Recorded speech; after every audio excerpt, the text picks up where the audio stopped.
I'm Jason Lewis. And I'm Flora Gladwin. And I'm Thomas Mills. Welcome to Climate Optimists.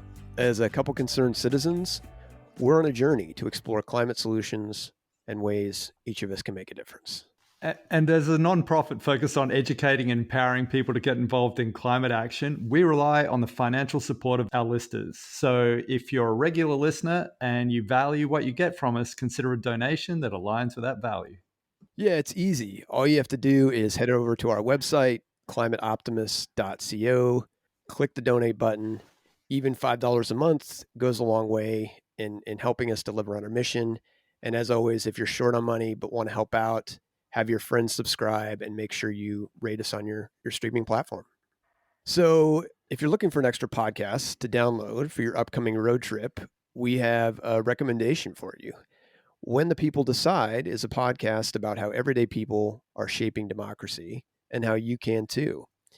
The first season was about people who use ballot initiatives to bring issues they care about directly to their fellow voters, often bypassing state legislators who stood in their way. The second season, which is streaming now, looks at cities and towns that are strengthening democracy at a local level. Learn about how residents of Petaluma, California won the democracy lottery and how Durham, North Carolina is turning over a portion of its budget to residents to spend. The podcast is a project of the McCourtney Institute for Democracy at Penn State and produced by LWC Studios.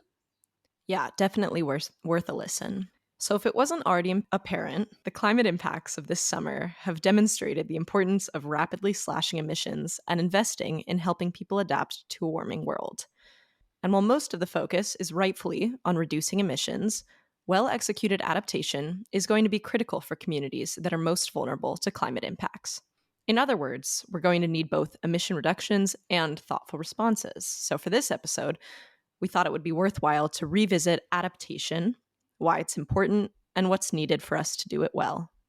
Before we go there, as always, we've got our reason for hope this week. And this week, that is that a group of rainforest countries has formed a pact to push for more conservation resources. It was set up at the recent Amazon Summit in Brazil. It includes a list of a dozen nations, with Brazil, the Democratic Republic of Congo, and Indonesia that all have critical rainforests. The goal is really securing more cash to help preserve their forests for both, carbon sequestration perspective and biodiversity benefits. As part of their joint statement, they also called on rich countries to deliver on their existing commitments by providing $100 billion a year in climate finance and $200 billion a year for biodiversity preservation. In other words, live up to what you already promised. Yeah, and look, while some of these countries had a bit of a grizzle about the fact that the European Union was implementing these carbon border adjustment mechanisms, and I know it's going to make things a little bit difficult for these other nations in the short term, but in the long term, they'll be better off because of it.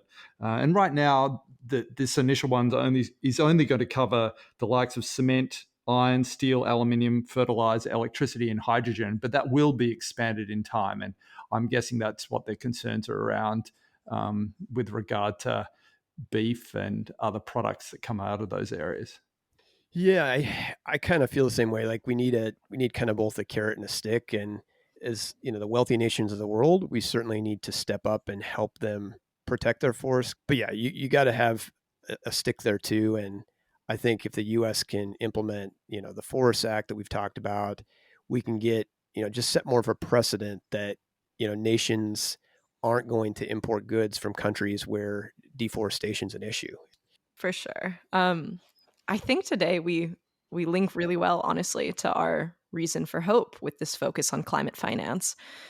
Because today we're excited to have climate scientist Dr. Lisa Schipper back with us to revisit the topic of adaptation. As a scientist, Lisa's focus is on adaptation and vulnerability to climate change in the global south, with the goal of understanding the relationship between adaptation and development. She's especially interested in the sociocultural drivers of vulnerability, including gender, culture, and, very interestingly, religion. Lisa led a chapter in the recent Intergovernmental Panel on Climate Change report on impacts, adaptation, and vulnerability. She's also a professor of development geography at the University of Bonn. Yeah, excited to have Lisa back on the program and help us talk about what, is really an important topic and one that doesn't get enough attention.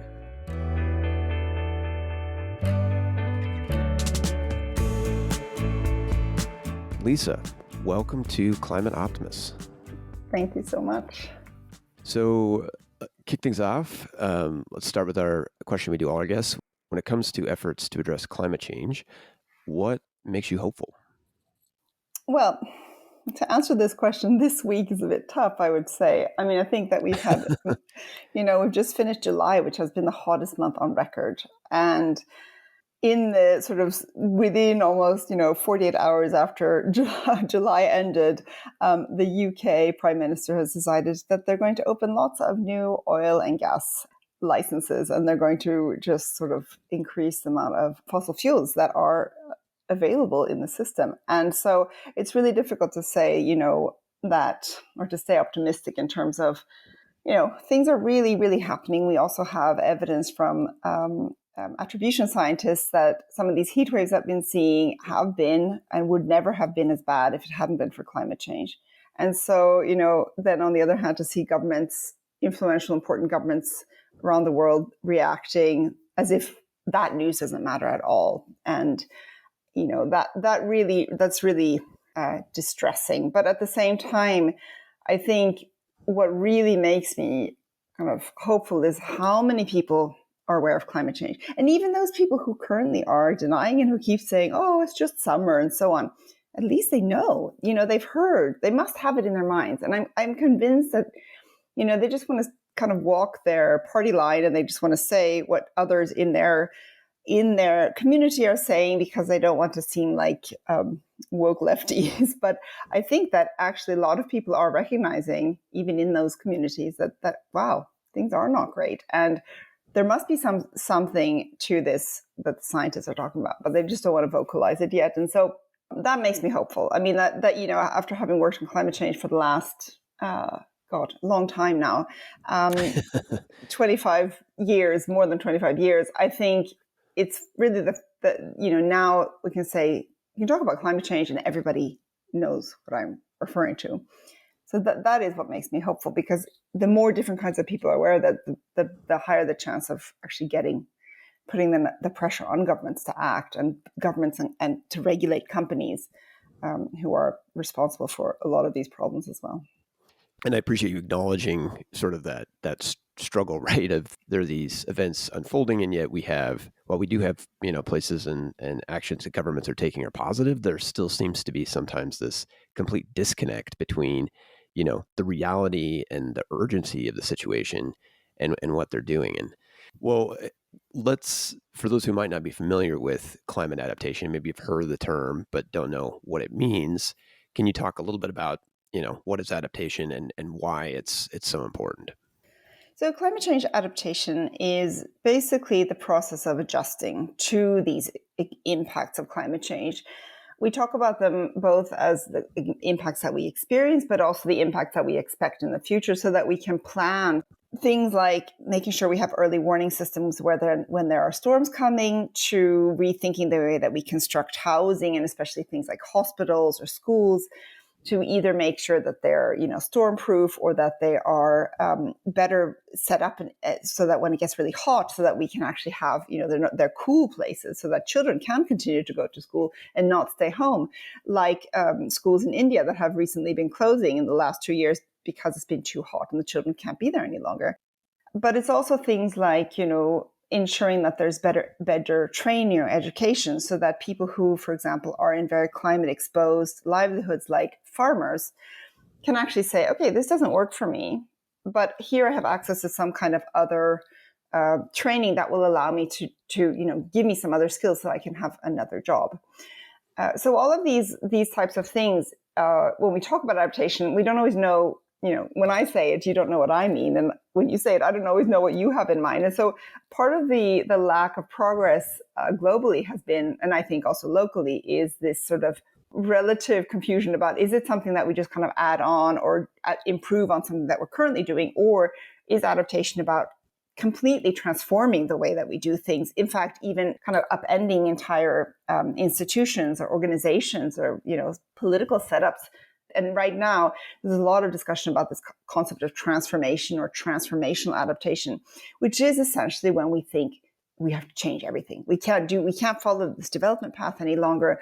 We can no longer, for certain countries in Africa, for example, where agriculture is very, very important for the economy, maybe shifting completely away from that. And what are the other options then? I mean, that's really challenging. So it's a broad concept, but it's basically about how we're going to behave, change, do things as the climate is changing so that we are not adversely affected.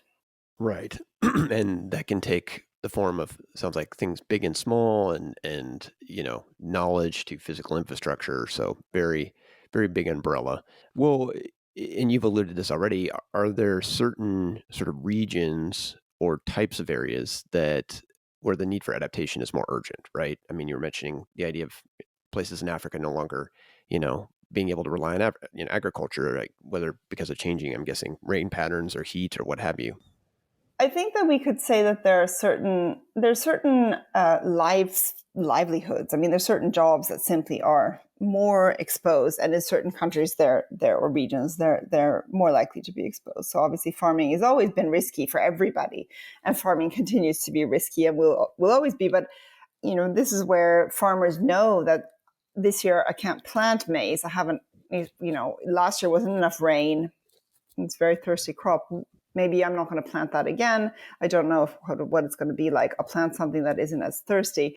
But I think, in general, where are the places where people have to worry the most about climate change? It's along coasts. So obviously small islands would be the ones where we really need to think about, is it possible to adapt? And so here we hit up often against the limits to adaptation, because there is only so much you can do. I mean, one of the strategies for coastal adaptation is moving away from the coast. And so but that requires options. I mean, that requires you to have a place to go. But also in very small islands, you're not going to be able to get away from the coast really that easily. So here you have to think a little bit about, do I have to leave? And the idea of migration is often described as an adaptation strategy. And I think that's fair, but it's also to some extent the last resort.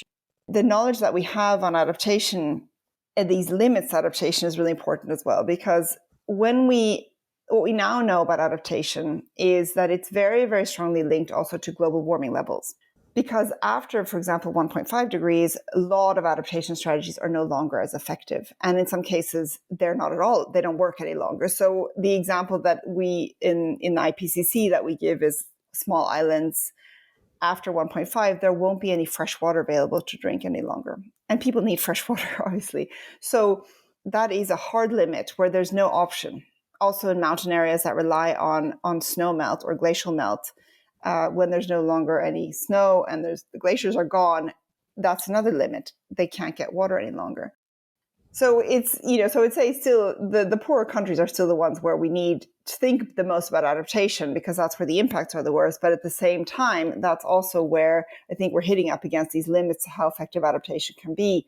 So it's a bit tricky to say kind of at this point, and I think I have talked to people who are asking, like, is adaptation no longer possible? And I think that we have to be really careful, because if we make those kinds of statements, it suggests that we're going to give up, at not try any longer. But I think we also at the same time have to be realistic about these limits and what that means. And I'm guessing, a lot of times those decisions may be very local based in consideration of the people that are impacted and their limitations, rather than sort of this rule book of here's what we do in these different situations. Unfortunately, though, that book, I mean, I think that the blueprints come out over and over again. And so if you're talking about, for example, when development actors are the ones doing adaptation projects, so, sort of using their structure for the way that they do development aid, what we see is that a lot of these projects are just things that they've done elsewhere and they want to apply in a different location because they don't understand the local context. So you alluded to this a minute ago. Wondering if you could talk a little bit more about sort of the relationship between climate adaptation, as we're talking about it, and climate justice, especially in the global south. Yeah. So, I mean, I think this plays out on multiple levels. It plays out in the policy processes for kind of when we decide what counts as adaptation. So, for example, in the UN Framework Convention on Climate Change negotiations, the global negotiations, that have a huge impact on what kind of adaptation gets financed and who gets the money. And the discussions there are very rarely ask sort of whose resilience, whose resilience is being built, and how are we differentiating between making sure that these projects are actually effective and going to the people who need the most help. The policy process isn't clear on that. And in as a consequence, the practice of actually going out and putting these projects into practice in the field also struggles, because then there aren't any clear guidelines to say, well, you need to make sure that the most vulnerable people or the most marginalized people are actually the ones who get to benefit. Or maybe it says that, but it doesn't say how you identify those people. And so, it is a very much, as I was saying, sort of this process where an outside actor comes in and the local people very rarely have any opportunity to speak up. And so we see that context often results in maladaptation, when adaptation makes people more vulnerable than less vulnerable. And that's really a problem, because the external people could have done some homework and they could have made sure that they talk to the local people, but it also takes a lot more time, and therefore it does take more resources from the perspective of the external people who come with the money. So it's sort of these obvious problems, these obvious barriers that we know they're there, and for some reason they're just not getting addressed very well. So there is this concept of locally led adaptation that is supposed to try to turn this on its head and to try to ensure that there is more climate justice. It's fair. Those people who need the help will actually get the help, and not just external actors coming to the the national government, who then, give the money to anybody who is in the same party, or who, to the areas that voted for them or whatever, and not to the ones who didn't vote for them, who are probably going to be the ones who actually need more help. Traditionally, we talk about climate justice. It's about thinking about how the fact that those people who cause the emissions are not the one, the rich people who cause the emissions are not the ones who are getting the worst impacts. The people who are getting the worst impacts are the ones who, the poorest and often marginalized, or, and I should say, it is just like in the history of environmental justice, it's often very much kind of racism and other kinds of issues that underlie this. So it sounds like a big component, regardless in all this, is like even sort of well-intended actions from wealthy countries or expertise. There needs to be this exchange of ideas and dialogue at a local level. So we come in with good intentions, but we're actually leaving something behind that is beneficial and helps them advance, as opposed to creating additional problems. So, talking about money a little bit, wondering, just at a macro level, what kind of funding has been estimated to sort of be needed to support adaptation? Well, there is a figure that is kind of estimated $500 billion US. But I think that is a complete underestimation, because the reality is that, how do we define adaptation? So if we say, okay, adaptation is about, all farmers having drought-proof corn seeds, or, like all these kinds of better tools and technology, we know how much those things cost. So we can make an estimate of how much all that costs. But actually, a lot of adaptation is much more complicated, as I was saying. It's about identifying who is the most vulnerable. Most of the root causes of vulnerability are really challenging to address. It's about gender inequity. It's about, racism, like I said earlier. It's about other kinds of political marginalization. How would you put a figure, amount of money on how to resolve those issues? If you don't resolve those issues, you are unlikely to be able to adapt, because the people will continue to be vulnerable, they'll continue to be marginalized, and they won't be able to adapt to climate change. So we have a sense of most funding goes to reducing greenhouse gas emissions. And I have to say, I think it should, because we really need to reduce greenhouse gas emissions, because as we know, if we don't, we also won't be able to adapt. But it's somewhat disproportionate. It's a really significantly huge amount more that goes to mitigation. Sorry, I don't have the numbers right in front of me, but for me, the money isn't the real problem. The real problem is, how do we do adaptation better? So even if we have $500 billion US, if we spend 400 billion on bad adaptation projects, that's a lot of wasted money. And so I think we could probably be much more effective if we actually address these problems, if we kind of unpacked it in a way that we knew if we're going to come from external actors, it must be working with local. You have to collaborate with local actors. And, climate plans that are done, for example, in cities in the US, adaptation plans, they can't just be outsourced to consultancies. They need to be integrated with, communities, with local governments and so on. So what I'm hearing is, let's not focus on the money per se, like that can be a place that often gets attention, but let's focus on how do we do adaptation better so that regardless of what funding streams are coming in, they're going to the right things and they're addressing maybe most importantly the things that made these communities vulnerable in the first place and that climate change is just exacerbating. So if you were to sort of say, like, what are Lisa's top 3 things to making adaptation better, right? Well, what are the things I'm hearing? Being able to collaborate more at a local level? Are there other sort of key elements to doing adaptation better? Yeah, so starting with vulnerability and really understanding what is making people vulnerable to climate change and recognizing the differentiated nature of that. That is, who is the most vulnerable, and why. That was number one. And then, in order to understand that, you need to make sure that it's locally driven. I think that's probably the 2 things. Maybe one other thing is making sure that we understand what adaptation is and that there's a kind of bigger collective acknowledgement that there are these many, many different interpretations of adaptation. The problem is that we end up with these metrics or these attempts to assess kind of have we done the right thing. This is, for example, a huge discussion in the UN Framework Convention on Climate Change. What they need to do is they need to figure out how do we measure our progress towards this global goal, and that includes understanding how adaptation is assessed and creating kind of metrics for it. And to me, this is nonsense because, I know that they need it to be able to decide how much money is supposed to go where and to be able to track whether the money is working, whether, things in this big policy structure that they have. But that process is flawed because we can't measure how effective adaptation is. It takes a long time to be able to see whether it's worked or not. And it also, by putting so much emphasis on the outcome, we don't put enough emphasis on the planning process going in. That's where I would like to see more metrics. Like, are we, is it locally driven? Is it, or locally led? Is it locally designed? Is it, is it implemented locally?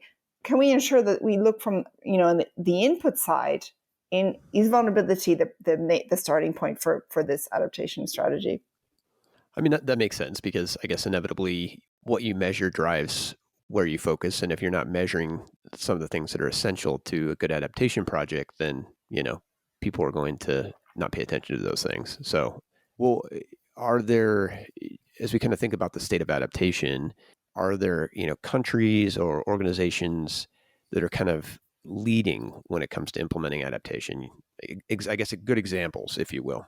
I think that there are those organizations that are kind of grassroots, or at least work very, very closely with grassroots, with local communities, but also understand the international policy process. Those seem to be the ones that have the best chance of really helping communities adapt well. So I would say there are, for example, the International Institute of Environment and Development in London, I would say is one of these organizations. It's a think tank, a research institute, but they work very much with local leaders. They work also very much in the international and the international policy process and national policy processes around the world.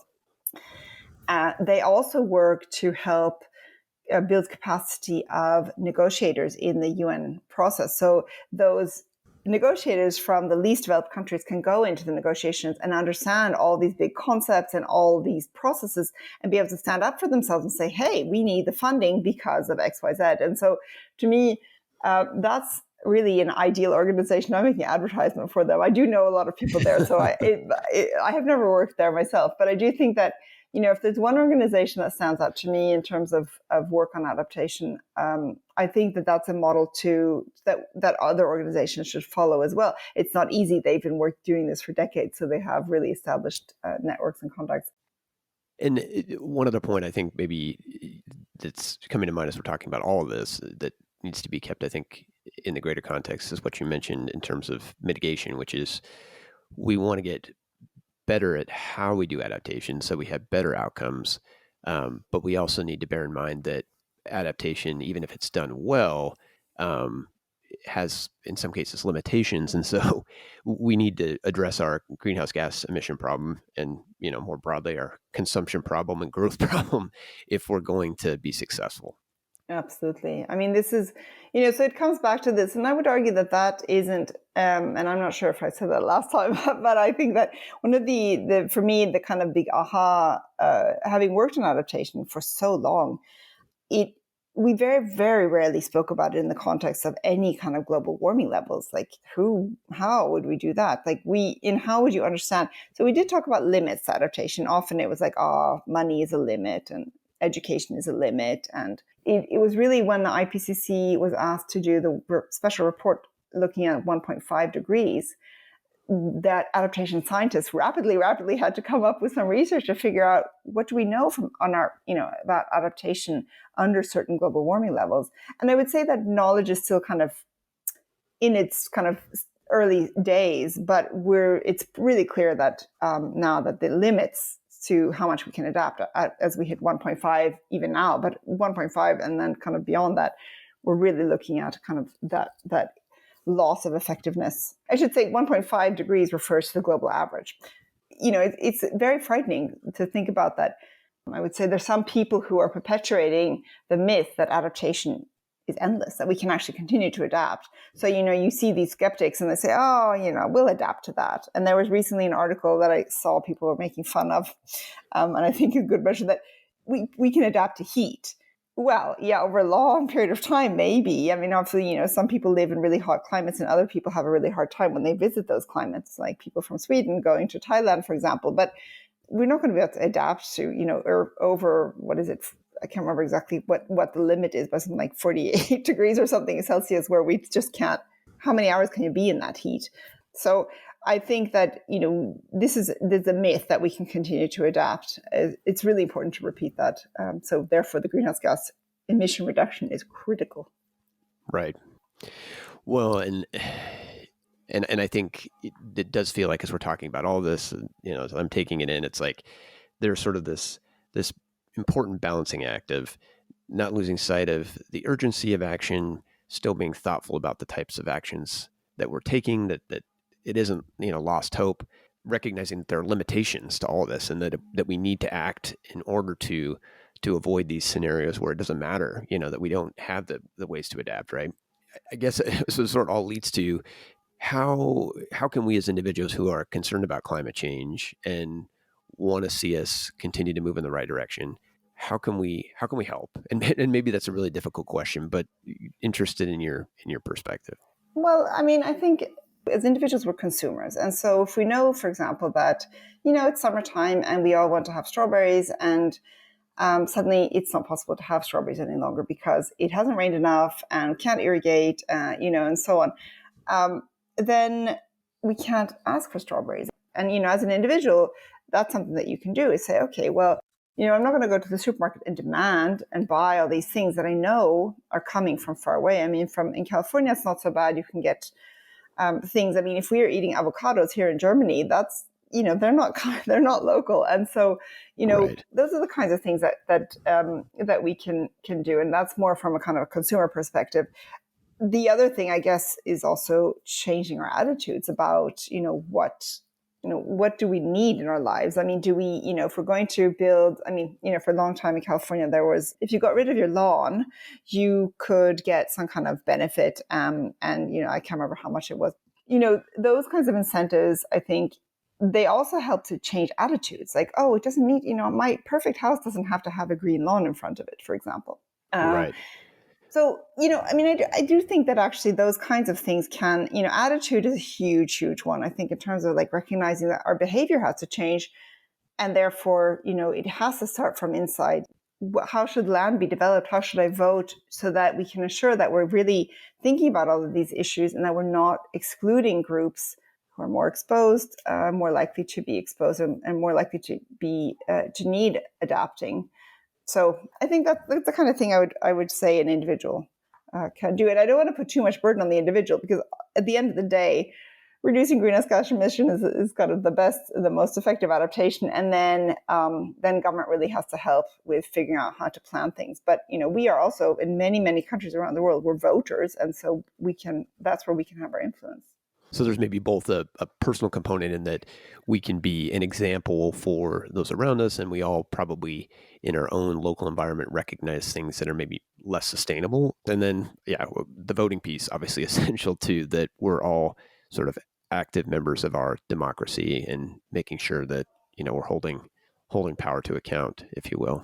Yeah, and we're not, and I should say, I don't know, that's not an option for some people around the world either. And it's not an option for people who live in some of the most exposed countries, unfortunately. But I think, for those of us who do have those options, we really, really need to take advantage and think about, how can we get our decision makers to actually do something that is going to help. We do have power there.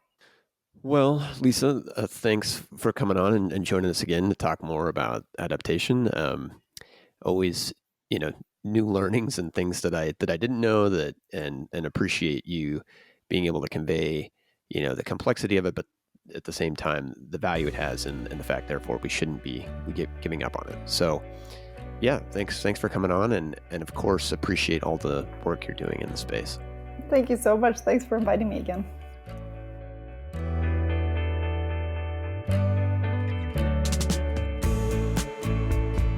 So before we get into kind of what you guys thought about the interview with Lisa, I feel like I had to kind of jump on the fact that this made me think of the Reuters investigation that took place back in early June, where they talked about some of the, problematic investments that have been made, where, in the name of climate, that, really fit into that maladaptation category that Lisa was talking about. And there was a whole host of them. Yeah, I was cracking up reading the article because they call climate finance the Wild West. Basically, anything goes. And that's really clear when you get further into it. Some of the wildest examples that we were finding included Japan and the US's investments. On Japan's part, they spent $2.4 billion in lending to build a new coal-fired power plant in Bangladesh, which is obviously not a climate-friendly investment, and $167 million in lending to finance an airport expansion in Egypt. So, wild.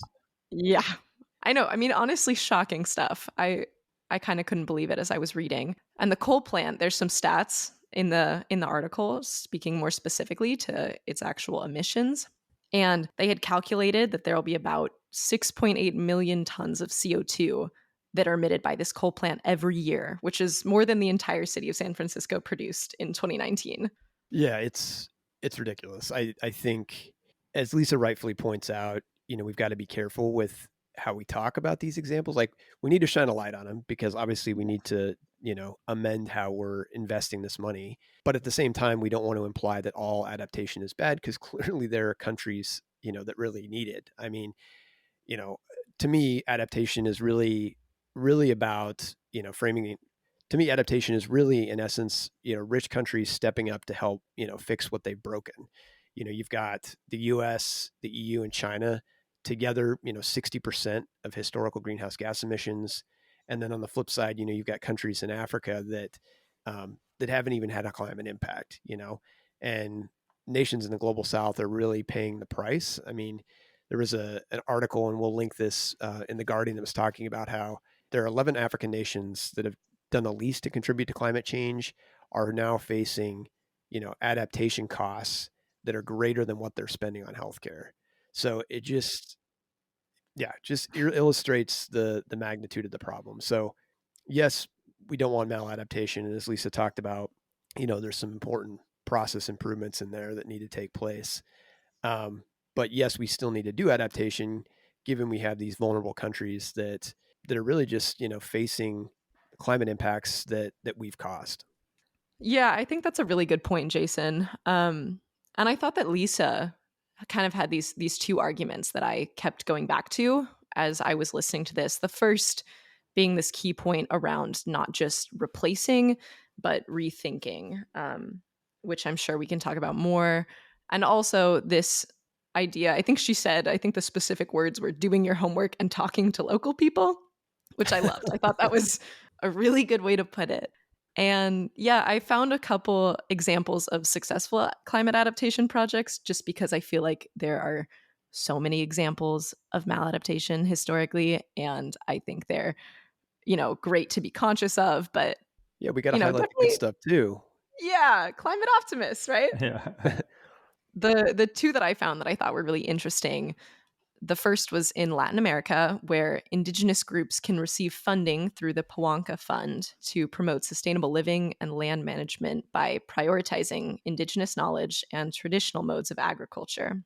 So one of the projects that, used this fund was in Belize, where Mayan communities actually used this Inga tree alley cropping method, which is a traditional approach that enriches nutrients in the soil and also prevents unnecessary clearing of the land. So, kind of relying more on traditional forms of indigenous knowledge. And then another cool example of successful adaptation that really was focused at the local level is Bangladesh's Climate Bridge Fund, which specifically supports climate migrants. So, it funds long term adaptation projects, which are driven by those who have been disproportionately affected by climate change.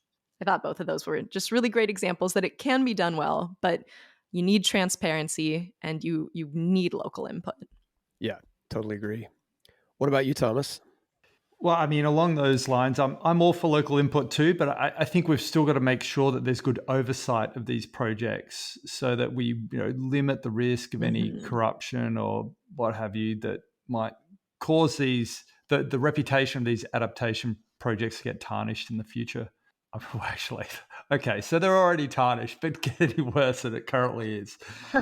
But anyway, at a more Yes. local level, though, like I think that there's sort of adaptation going on all around us. In fact, I've just been working on a project recently with a nursing home where they had gas heating throughout this entire facility, but no air conditioning in the residents' rooms. And so converting that facility over from gas heating to split system heat pumps has reduced the carbon emissions by about 3/4. But at the same time, it's improved the quality of life of those residents because now in summer, they have the ability to have some cooling in their rooms.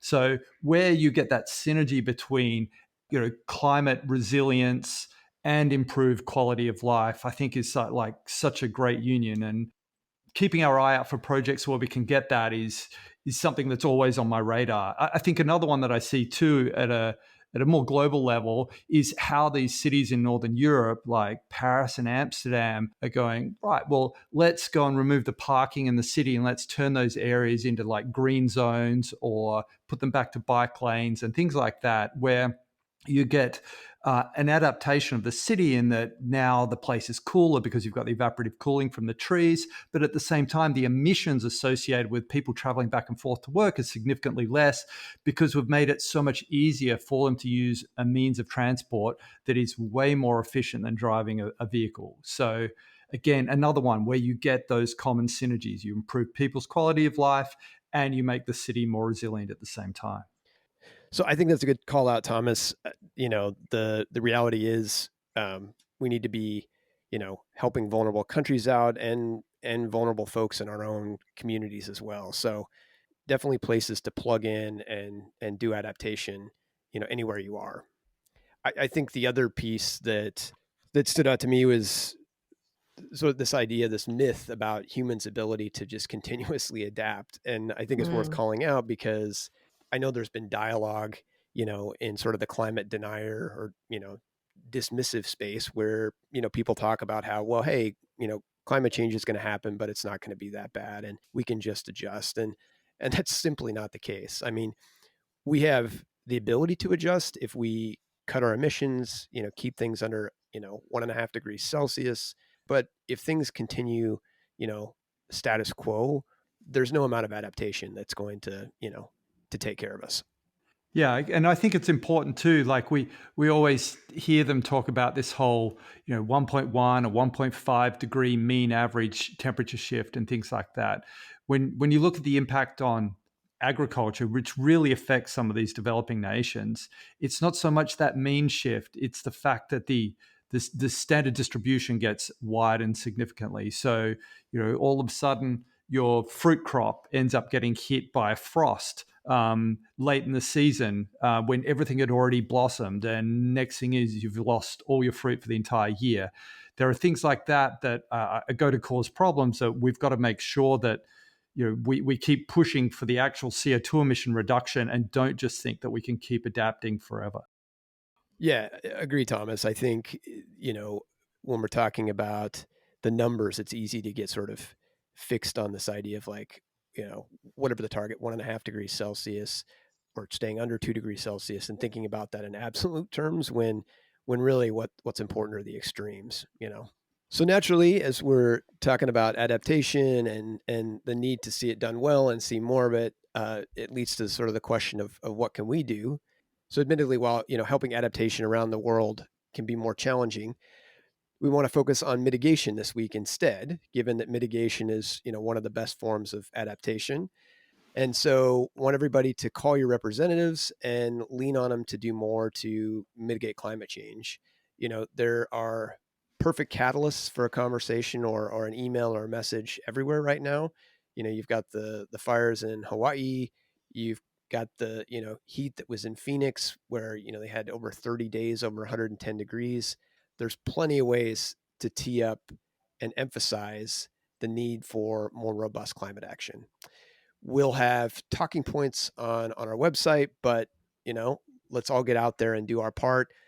Being a silent majority on this isn't going to do anything to solve climate change. We need to be speaking out. So any additional thoughts on pushing our representatives for climate action, guys? I think you summed it up well. I'm just terrified of the heat. I mean, it's hitting 109 in Portland this week, which is not even that bad compared to many places in the world. But I'm definitely freaked out, and I do think it's just a great chance to call on your representatives. Yeah, and the best part is it gives you a reason to be hopeful. I think when I'm feeling down about climate change, the best way to feel better is to get out there and take action. So use the heat as your catalyst to get involved, and just leave a simple message, and that's all it takes. Well, that's a wrap for this week's episode. Thanks to everybody for tuning in. And for those of you who want more emails they can look forward to in your inbox, consider signing up for a monthly newsletter.